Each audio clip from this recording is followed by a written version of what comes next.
મિત્રો, ઘરે આપણે પંજાબી સબ્જી તો ઘણીવાર બનાવતા જ હોઈએ છીએ, પણ ફરિયાદ એ રહેતી હોય છે કે ઢાબા રેસ્ટોરન્ટ જેવો એમાં સ્વાદ નથી આવતો. તો આજે આપણે પરફેક્ટ માપ લઈ ઢાબા સ્ટાઇલ કાજુ ગાંઠિયાનું શાક બનાવીશું, જે તમે આંગળા ચાટી ચાટી ખાઓ એવું ટેસ્ટી બને છે. રોટલીઓ પણ ઓછી પડી જાય એવું ચટપટું આ શાક બને છે. અને જો એકવાર તમે ઘરે બનાવી લેશો તો હોટલ કે ઢાબાનું શાક પણ તમે ભૂલી જશો. પણ એના માટે આ રેસીપીને અંત સુધી જોવાનું બિલકુલ ના ચૂકતા. તો ચાલો આ ચટપટું કાજુ ગાંઠિયાનું શાક બનાવવાનું શરૂ કરીએ.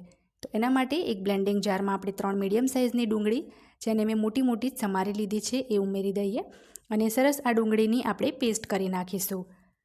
અહીંયા મારી ડુંગળી મીડિયમ સાઇઝની હતી એટલે મેં 3 લીધી છે. જો તમારી મોટી ડુંગળી હોય તો તમારે 2 મોટી ડુંગળી લઈ લેવી. તો ડુંગળીની પેસ્ટ તૈયાર થઈ ગઈ છે. હવે આપણે આ પેસ્ટને એક બાઉલમાં કાઢી લઈશું, કારણ કે આપણે સેમ બ્લેન્ડિંગ જારનો ફરી ઉપયોગ કરવાનો છે. તો સેમ બ્લેન્ડિંગ જારમાં આપણે 3 મીડિયમ સાઇઝના ટામેટાને પણ મોટા ટુકડામાં સમારીને ઉમેરી દઈશું. અને આજે આ શાકમાં આપણે કોઈ કલર કે કાશ્મીરી મરચુંનો ઉપયોગ નથી કરવાના. તો શાકનો કલર સારો આવે એ માટે 3 નાના ટુકડા આપણે એમાં બીટ ઉમેરીશું. 12 થી 13 આપણે એમાં આખા કાજુ ઉમેરી દઈશું. અને બધું જ આપણે પાણી વગર સ્મૂધ પીસી લેવાનું છે. ગ્રેવીમાં જો આ રીતના થોડા તમે કાજુ ઉમેરી દેશો તો શાકનો સ્વાદ બિલકુલ હોટલ જેવો જ આવશે. જો કાજુ ના હોય તો 2-3 ચમચી એની જગ્યાએ મગજતરીના બીજનો પણ ઉપયોગ કરી શકાય, એ થોડા સસ્તા પણ પડશે. હવે એક પેનમાં આપણે 3 થી 4 ટેબલ સ્પૂન જેટલું તેલ લેવાનું છે. તેલ ગરમ થઈ જાય એટલે એમાં અડધી ચમચી જીરું, એક નાનું તમાલપત્ર, એક સ્ટાર ફૂલ, એક તજનો ટુકડો, 2 લવિંગ ઉમેરીશું, 5 ચમચી હિંગ ઉમેરીશું અને એક મોટી ચમચી તાજા વાટેલા આદુ લસણ મરચાં ઉમેરીશું. હવે 1 મિનિટ આપણે આદુ લસણ મરચાં સાંતળી લઈએ. ત્યાર પછી એમાં જે ડુંગળીની આપણે પેસ્ટ કરી હતી એ ઉમેરીને સરસ મિક્સ કરી લઈશું. હવે 5 થી 6 મિનિટ આપણે આ પેસ્ટને લાલ થવા દેવાની છે મીડિયમ તાપે. તો 5 થી 6 મિનિટમાં ડુંગળીની પેસ્ટ અહીંયા સરસ લાલ થઈ ગઈ છે.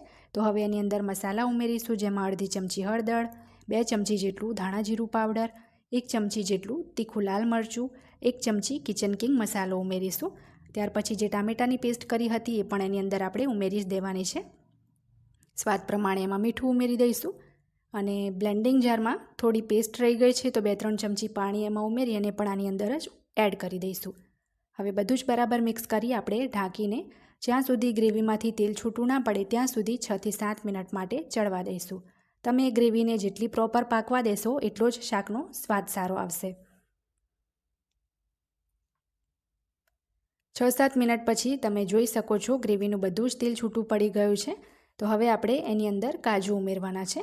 તો આ શાકની અંદર આખા કાજુનો ઉપયોગ નથી થતો, એટલે આપણે સ્પ્લિટ કાજુ, એટલે કે આ રીતના 2 ભાગવાળા એમાં કાજુ ઉમેરીશું. તો 40 ગ્રામ જેટલા આમાં મેં કાજુ ઉમેર્યા છે. જો આખા કાજુ હોય તો વચ્ચેથી 2 ભાગ કરીને લેવા. ત્યાર પછી 1.5 મોટી ચમચી ઘરના જ દૂધની તાજી મલાઈ ઉમેરી છે. જે દૂધ આપણે ગરમ કરી ઠંડુ કરવા ફ્રીજમાં મૂકીએ તો દૂધની ઉપર જે મલાઈ આવે એ જ મલાઈ આપણે લીધી છે. મલાઈથી શાકનો સ્વાદ બિલકુલ હોટલ કે ઢાબા જેવો જ આવે છે. તો હવે ફરીથી ઢાંકીને 2 થી 3 મિનિટ શાકને ચડવા દઈશું. 2 મિનિટ થઈ જાય પછી આપણે એની અંદર અડધો ગ્લાસ જેટલું પાણી ઉમેરવાનું છે. પહેલાં ગ્રેવીને આપણે પ્રોપર પાકવા દીધી, ત્યાર પછી એમાં છેલ્લે જ પાણી ઉમેરવાનું છે. અને હવે આપણે આ ગ્રેવીને સરસ ઉકળવા દઈશું. 1 મિનિટ થાય એટલે ગ્રેવી આપણી સરસ ઉકળવાનું શરૂ થઈ જશે આ રીતે. તો આ રીતના ગ્રેવી ઉકળે પછી એમાં 50 ગ્રામ જેટલા આપણે બેસનના ભાવનગરી ગાંઠિયા ઉમેરીશું. અને ગાંઠિયા ઉમેર્યા પછી હવે જાજુ આપણે આ શાકને ઉકળવા નથી દેવાનું, નહીં તો પછી ગાંઠિયા પોચા પડી જશે. બસ અડધી મિનિટ 1 મિનિટ જેવું થાય એટલે આપણે તરત જ ગેસ બંધ કરી દેવાનો છે. અને જ્યારે તમે ખાવા બેસવાના હોય એના 2-3 મિનિટ પહેલાં જ તમારે આ શાકમાં ગાંઠિયા ઉમેરવા. તો હવે ગેસ બંધ કરી એમાં થોડા લીલા ધાણા ઉમેરીશું. તો સરસ આપણું હોટલ કે ઢાબા પર હોય એ જ રીતનું કાજુ ગાંઠિયાનું શાક તૈયાર થયું છે. તો આ શાકને આપણે સર્વ કરીશું. આ શાકને તમે રોટલી ભાખરી સાથે, તંદૂરી સાથે કે નાન સાથે સર્વ કરી શકો છો.